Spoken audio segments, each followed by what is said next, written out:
¿Qué tal? ¿Cómo les va? ¿Cómo andan? Hoy les estoy trayendo el programa número 932. La primera información que voy a comentarles o voy a compartir con ustedes es sobre bienestar animal y específicamente sobre la importancia que tiene el bienestar animal para producir la mejor carne. Ustedes saben que hay una serie de protocolos de bienestar animal que se implementan a partir del momento o punto cero de la producción. Y esto es importantísimo ya que cada vez es más fuerte la presión de los compradores, tanto internos como externos, para que la carne sea de altísima calidad. Quien va a comentar y hablar de este tema es el ingeniero Diego Quintero. Él es el responsable de bienestar animal de un importante frigorífico nacional. Bueno, con respecto a logros, está trabajando en lo que respecta a bienestar animal en plantas frigoríficas por exigencia de mercados internacionales, adaptando bienestar animal ya hace 10, 15 años, donde, bueno, controlamos todo lo que es hacia el proceso de bienestar animal, al manejo, adaptar las instalaciones para que los animales tengan condiciones óptimas, para que disminuya el estrés previo a la faena, y evitar pérdidas ocultas básicamente, que no las vemos ni a campo ni en los corrales, y que luego de hacer la faena nos encontramos con un montón de problemas en contusiones, hematomas, hemorragias que la verdad que son cortes que se rechazan en despostes porque, bueno, por ese simple hecho, ¿no? Y cuando medimos el pH encontramos también que estamos muy jugados con ese tema.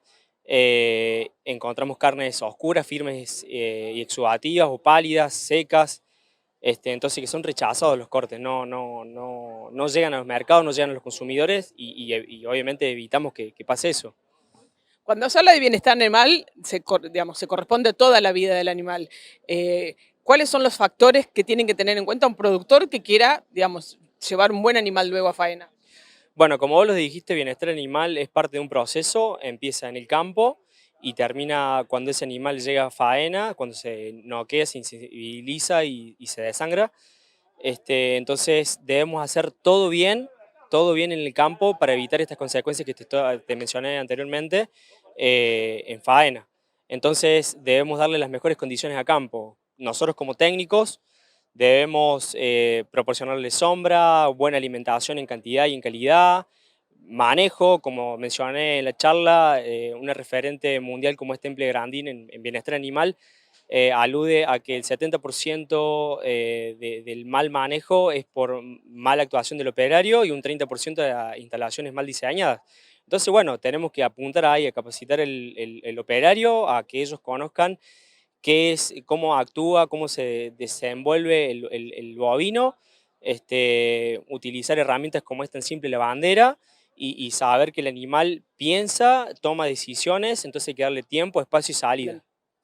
Bueno, justamente como decía en la charla, hoy el consumidor, sobre todo el europeo, está exigiendo bienestar animal, ¿sí? Quiere que no solamente elige a la carne como por características sensoriales, como es el color, sino que quiere que sea un alimento inocuo, que sea un alimento funcional, que se haya trabajado con amplios estándares de bienestar animal y sostenibilidad.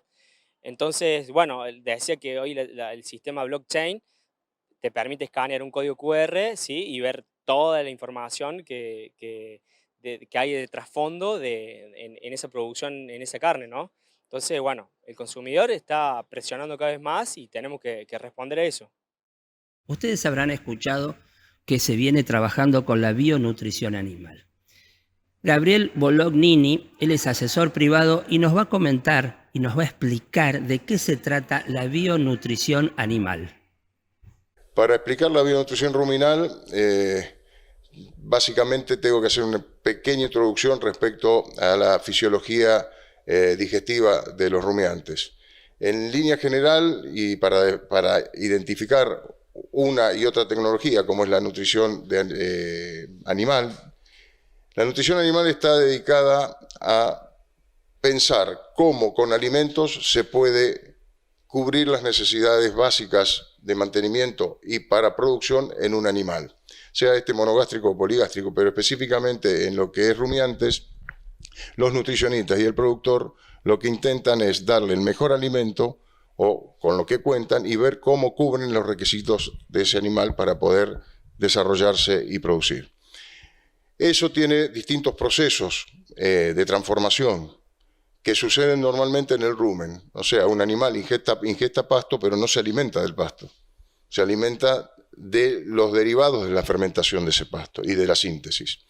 Eso sucede en el rumen. Es un órgano, una parte del tracto digestivo, pero es un órgano que es biotecnológico, en donde no se sucede ningún otro tipo de proceso que no sea hecho por los microorganismos que cohabitan con el animal. O sea, hay una simbiosis. En esa simbiosis ambos se ven beneficiados. El animal, cuando ingesta el alimento, le está dando un sustrato para degradar a los microorganismos.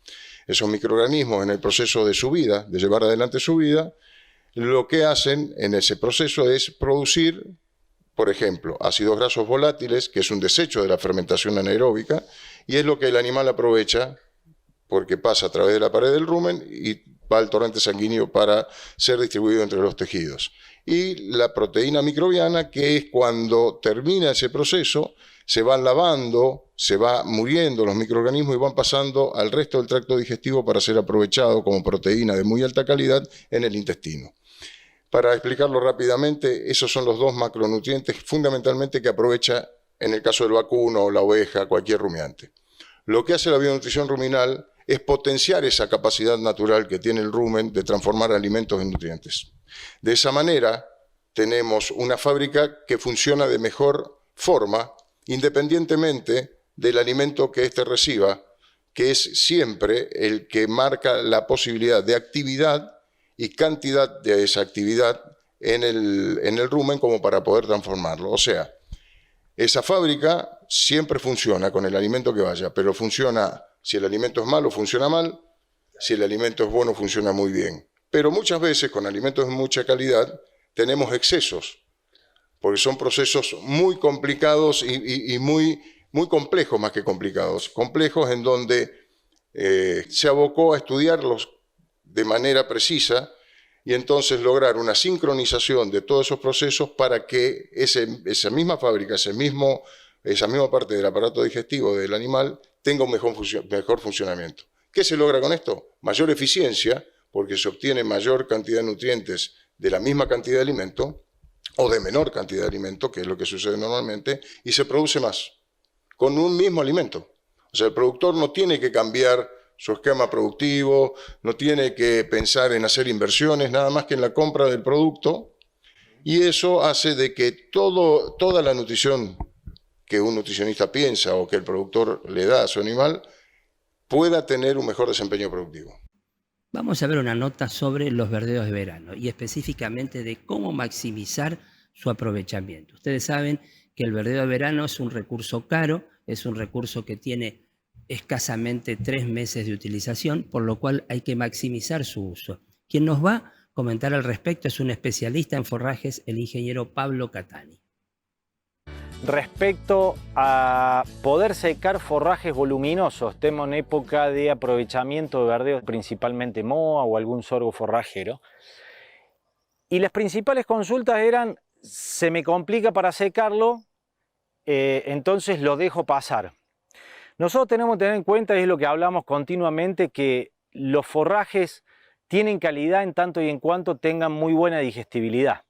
Si nosotros un sorgo forrajero o una moa los vamos a dejar pasar, evidentemente vamos a bajar mucho su digestibilidad, y si lo ponemos en planteo de animales que tienen un rumen muy pequeño o si estamos en planteo de recría, siempre tenemos que apuntar mejor a una buena digestibilidad. Entonces, yo particularmente no sacrificaría el momento de corte.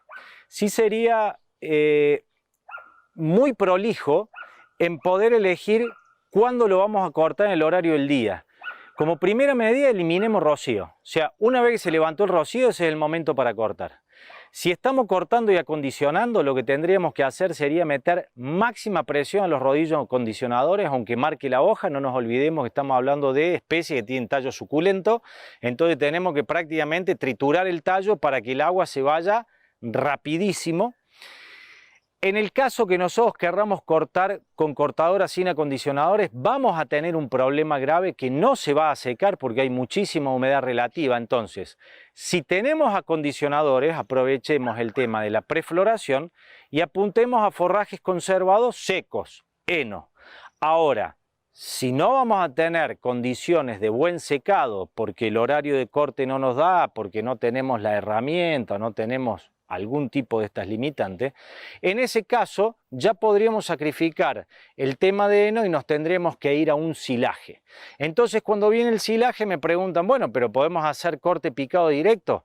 La respuesta es no, porque vamos a estar por niveles de materia seca por debajo del 30% de esa materia seca. Entonces tenemos que trabajar sí o sí con preoreo, pero en vez de esperar hasta un 20% de humedad para llegar a hacer un forraje en forma de heno, nos vamos a anticipar y estaremos trabajando, podemos trabajar a partir del 40, 45, 50, y yo les diría más, en algunos casos 55 no hay problema de picarlo bien parejo, meterlo adentro de la bolsa e inocularlo. Entonces, resumiendo, época de mucha humedad relativa, cortar cuando ya no tenemos humedad relativa, o sea, cuando se levantó el rocío, máxima presión de acondicionado. Si no tenemos máxima presión de acondicionado, probablemente no podamos hacer heno y tendremos que pasar a un forraje en forma de silaje, y esa va a ser la estrategia para aprovechar la máxima digestibilidad de los verdeos de verano.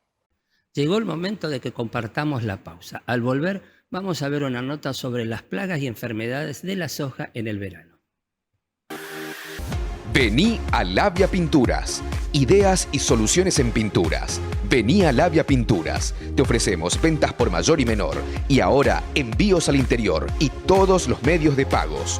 Vení a Labia Pinturas y accede a los mejores beneficios. Rodeo Vet, brindamos soluciones al productor ganadero con un servicio veterinario confiable. Aceptamos Mercado Pago y tarjeta tuya Pyme Rural. Haz tu pedido por WhatsApp 3624 61 23 71.